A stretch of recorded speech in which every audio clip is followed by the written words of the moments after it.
G'day there guys, Marky here, and welcome back to another episode of r/relationship advice. I do hope you enjoyed today's episode, and with that said, I want you to sit back, relax, chuck a prawn to the barbie, let's get right into it. Posted by a deleted account, titled, My 27 female, fiance 27 male, secretly went to Paris to see a female friend. So my fiance Eric has a close friend Jane, 20s female, who lives in Paris, France. She had moved by the time that we were introducing each other to our friends, so we've only met over video chat. Eric and I have been together for a year and a half, and before we got together, he and Jane were involved. He told me that it ended badly, but they did get over it. I don't know exactly what happened, as I've never asked. She's really important to him. They do talk once or twice a month over text or video chat, and I know that they have a lot in common. I don't know Jane's situation, but Eric's parents were abusive, and I've pieced together that Jane's were as well. I've never gotten the impression that either one wants to go back to how it was, and he's never given me a reason to be insecure, until now. He asked me to marry him 3 weeks ago, and I said yes. I was really excited to marry him, but then suddenly a few days ago, he announced that he needed to go visit family. Which was weird because he cut off his family several years ago.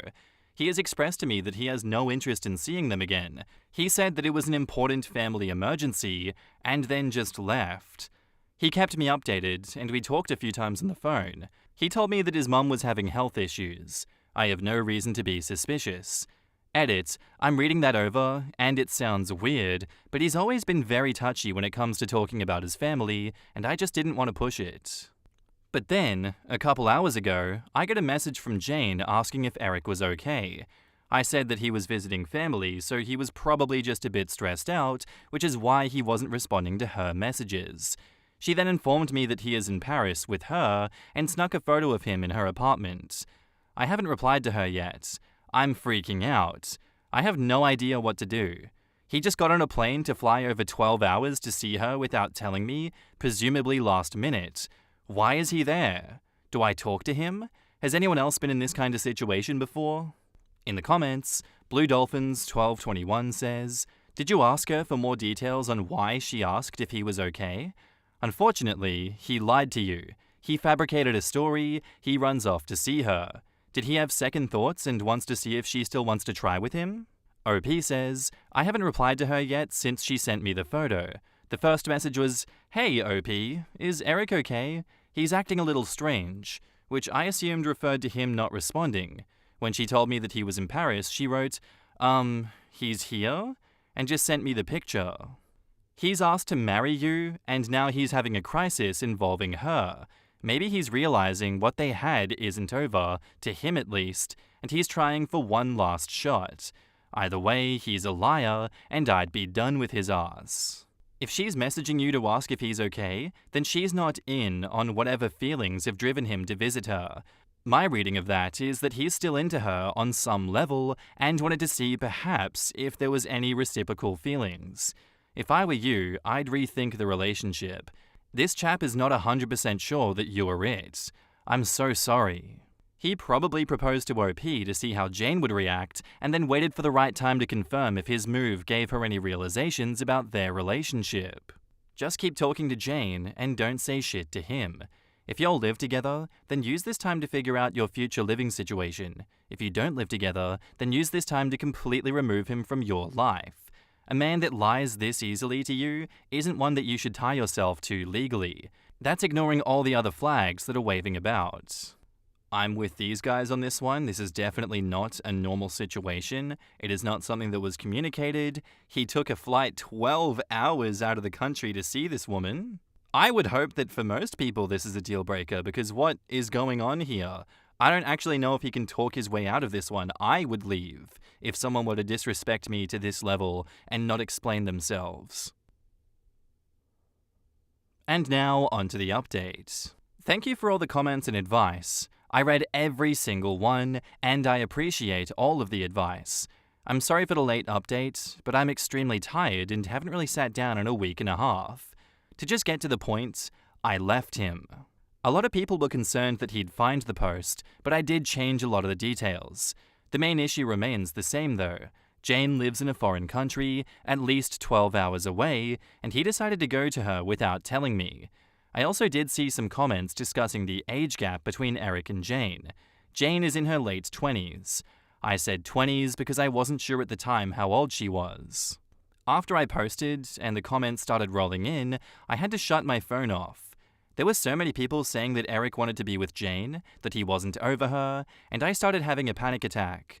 I'm not an insecure person usually, and Eric had given me absolutely no reason to be, but this whole thing, I felt very stupid and like I'd been blind. He was always very open about his friendship with Jane and how much she meant to him, but there was absolutely nothing that made me think he still has feelings for her. Honestly, even if he told me he wanted to visit her without me, I'd probably have said that that was fine as long as I got to go on my own vacation. Anyway, I got Jane on the phone the next day. Her story is that he just showed up at her door, claiming that he missed her and that he just needed to get away.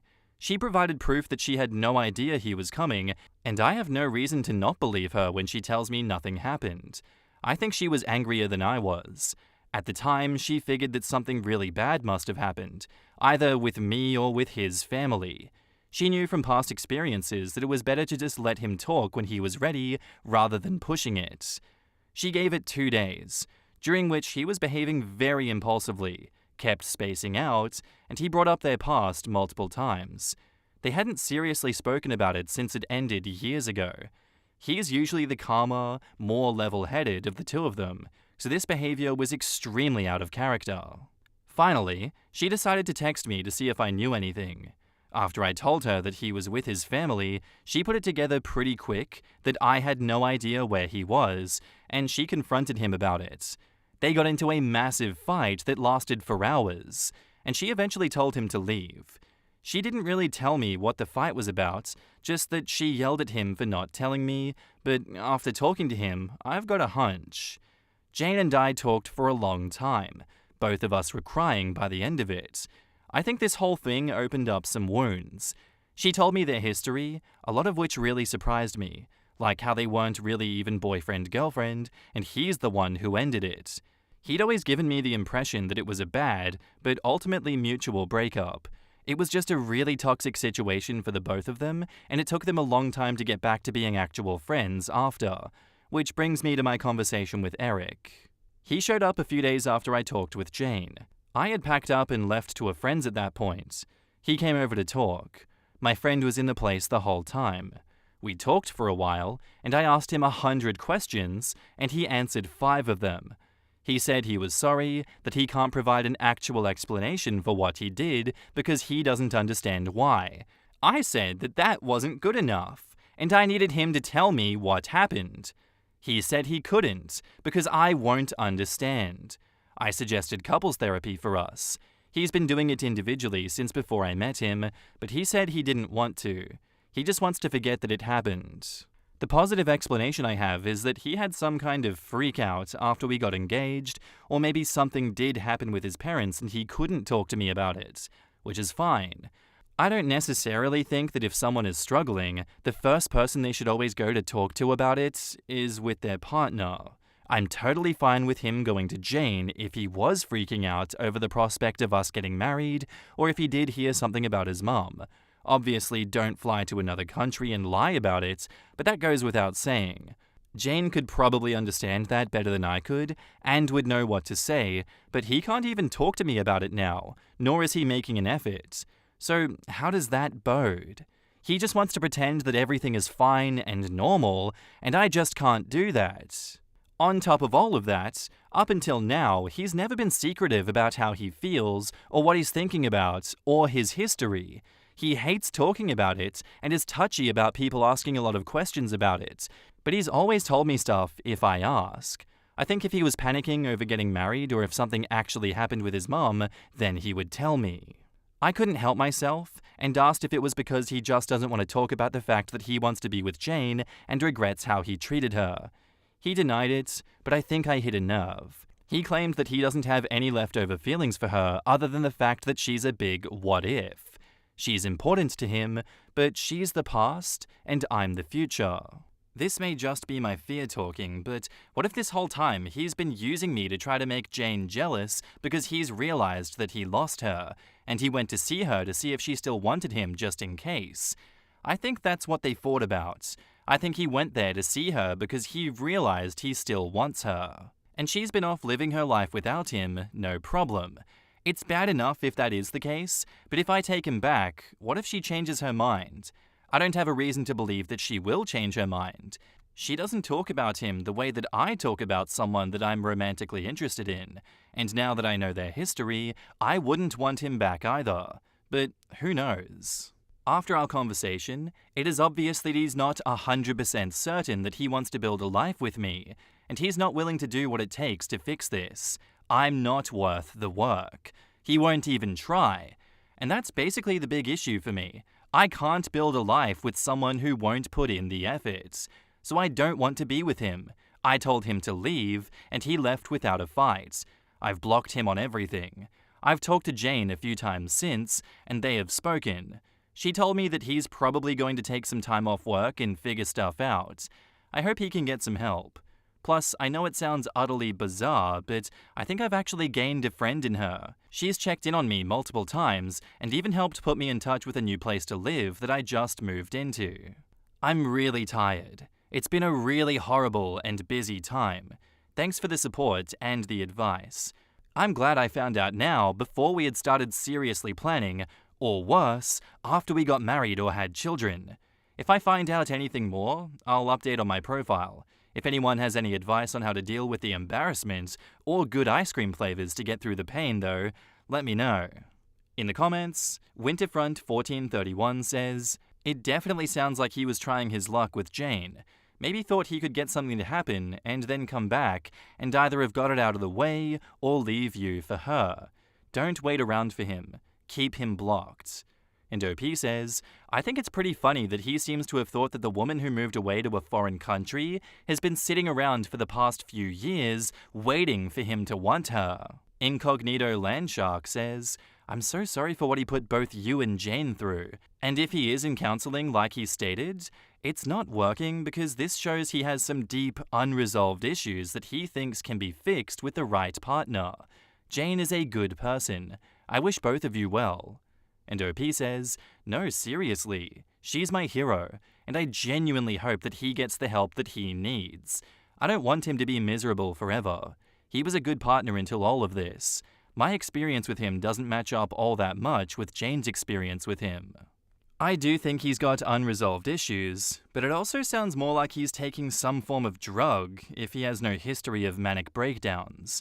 Not acting himself and jumping from topic to topic with Jane sounds like a manic episode or drug involvement. And OP says, "He doesn't have a history of manic breakdowns that I know of, but he does have significant mental health issues, and these come with their moments. But up until now, it's always been the, I'm gonna stuff down my feelings because then they won't exist kind, more than I'm gonna do something crazy kind. But from what I've seen, he's always managed it pretty well. It could have been a manic episode. I definitely think that he panicked over something. I don't know about drugs, and I really hope it's not." That is such a manic episode. The impulsivity, the erratic behavior, the lying, and all of it seemingly out of nowhere. This doesn't look so much like he's taking drugs as he's not taking the ones that he should be taking. If he's not willing to commit to therapy and just wants to forget it, that shows that he knows what the problem is and doesn't want to get it treated. Nothing to do with her worth, though I do understand how this situation could make her feel that way. I love Jane though. I hope they continue their friendship. Yup, classic manic episode. Impulsive and ruin your life all in one episode. I agree with everything you said about treatment too. I've got bipolar, and I've been there too. Nah, I don't need therapy. I just have to take some days to work myself out. Before I was treated and medicated was a classic for that. Dude's a walking train wreck if he won't get the help, so I'm glad Opie is out of it now. It sounds like he isn't in touch with his feelings and buries them until it really becomes real, and then he panics. Some part of him seems like he is still stuck in the what-ifs. The other is going ahead with his life until it becomes really real, and then the fear sets in, and then if he doesn't try to fix what was wrong, then what if again? Instead of dealing with it, he's just burying, and that isn't a good person to communicate with and be honest and trust with your feelings. So she is right to stop now, as he isn't talking with her like you would be in a successful relationship. You can at least learn that is what you need when looking for someone else. You have values now that you can see what doesn't work for you. That isn't a bad thing for some people. Not to be an armchair psychologist or anything here, but it does seem like those were manic episodes that he was going through there. It does appear as though he may have bipolar.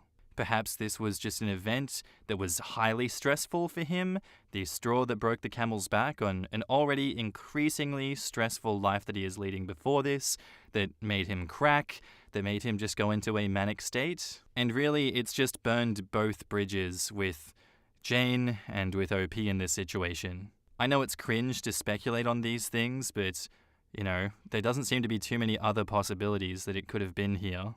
And I feel like OP saying that he doesn't have a history of manic breakdowns doesn't exactly mean that he wasn't good at hiding whatever minor manic breakdowns he was having beforehand.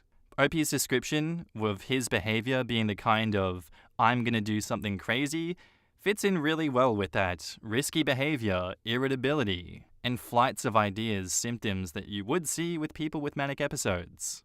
Regardless of the fact, it is up to him to make healthy choices for himself and for those around him, and he's only hurting people by doing what he has been doing and continues to do, it seems. I do wish him and OP the best going forward, but absolutely breaking things off and going cold turkey from this guy is the best thing that I think OP can do in this situation, so good job. Our next post is by user Annoyed Latka, titled, Am I the asshole for not telling my parents that I converted? So I, 28 female, for background context, was raised Hindu and had two very strict parents growing up. My dad was very emotionally distant and had a lot of problematic views about all kinds of people.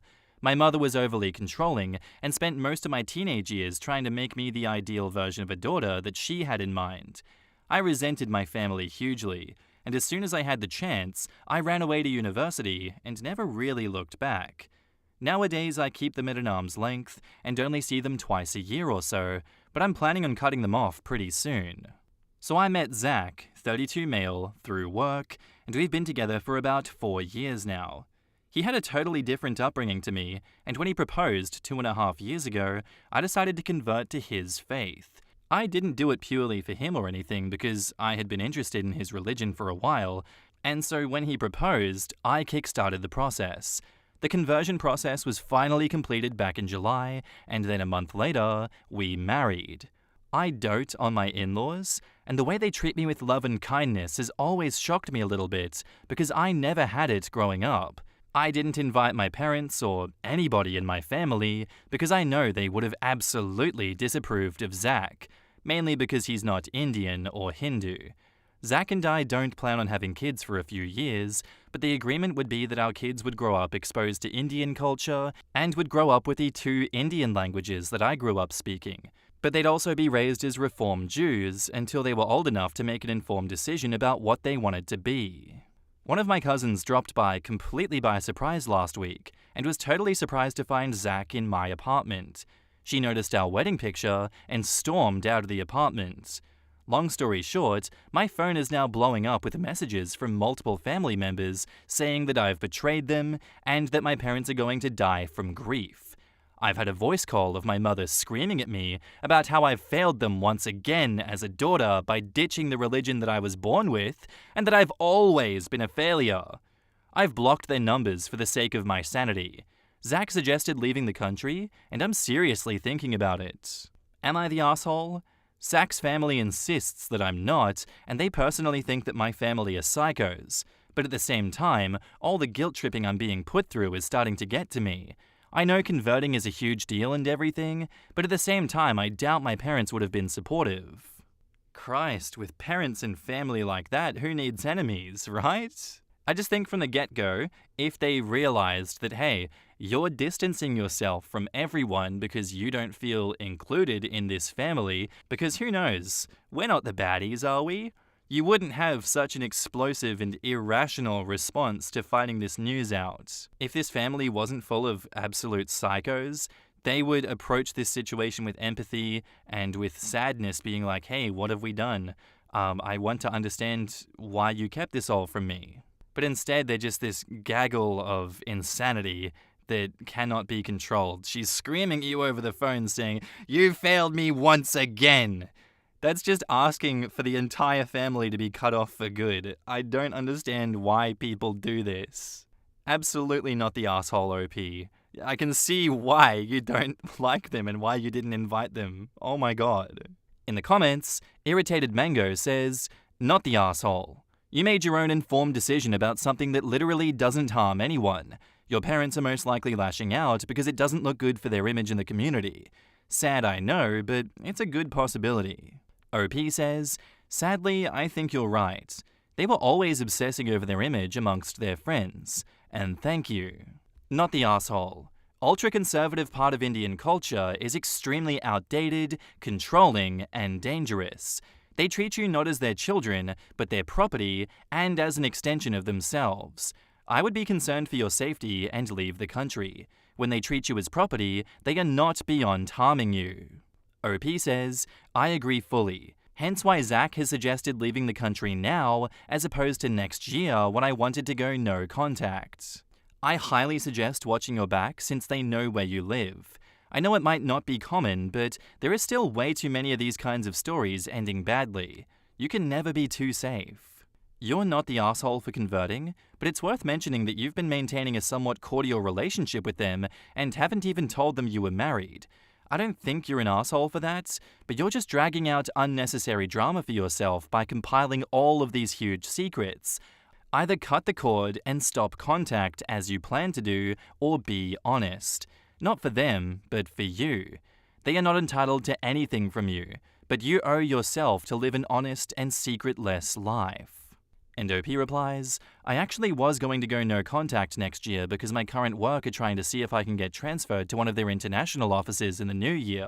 It seemed safer to do it then, but now I'm reconsidering doing it now." And now, on to the update. Most of you told me that I wasn't the asshole for not telling them this, and thank you for that. It really helped stop me from feeling like I had been a terrible daughter, so I'm updating if anyone is interested. Zach and I ended our tenancy at our apartment, have temporarily moved to Scotland, and are currently in the process of moving to the Netherlands, where his aunts and uncles live. They knew about how bad my family were, but they didn't realize the full scale of it until my mother-in-law told them straight after that I had a nervous breakdown over the messages that my family were leaving me. Immediately, they offered to take us in, and one of his uncles offered to help sort out a work permit for me. Zach has an Irish passport, so the whole process is a lot smoother for him. My work couldn't sort out my transfer until next year, so I took up on that offer, and I'm finishing off sending the documents that I need for my work permit. His aunt mentioned our situation to a friend of hers, and that friend has offered to let us rent a small flat that he has until we can properly find our feet. We had a talk, and I'm going to change my name to my Jewish name instead to avoid being found. Thankfully, Zach has a very common Dutch surname, and my name is shortened to a fairly English one anyway. So for the time being, it's a start. Thank you for all the support.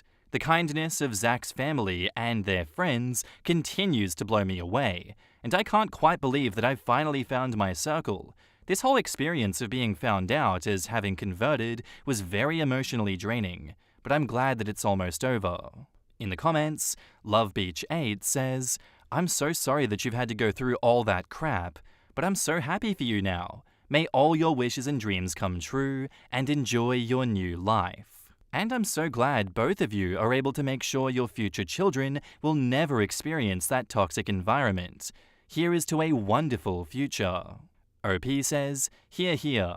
Zach and I are very chilled about religion as a whole, and I know if my kids didn't want to be Jewish anymore, we'd still support them. That's the way to do it. So many people push their children away from God by shoving him down their throats when they're young. People need to relax, lol." And OP says, "I can say from experience that this is true, and that's why my kids will never go through it. I would suggest creating new social media profiles and be very wary who you add/your privacy settings. I blocked not only my family, I blocked all their friends and followers so they couldn't find my accounts. Good luck, OP, and I hope your life with your husband is wonderful and full of peace and content." And OP says, "Oh, that's a good shout. I'll do that and only have my in-laws, Zach's outer family, and my closest friends on it. Thank you." I'm happy to hear that OP is doing well. Religion and culture is complex, but people have their freedom to choose what they want to convert towards or believe in. OP's parents are controlling and not very good people, as they don't really treat OP as a person, but more like a property and object. Zach sounds like a nice person, and his family also seem like very good people. I wish OP well in her future, and her relationship with Zach goes swell. This is a normal Indian family, by the way. Marrying someone outside your faith is a big no-no. Even intercaste marriages used to be looked down upon, but those are reducing now. And all's well that ends well with that one, guys. That's all I have for you today, guys. I do hope you enjoyed today's episode. Thank you for listening, and I'll see you in the next one. Bye.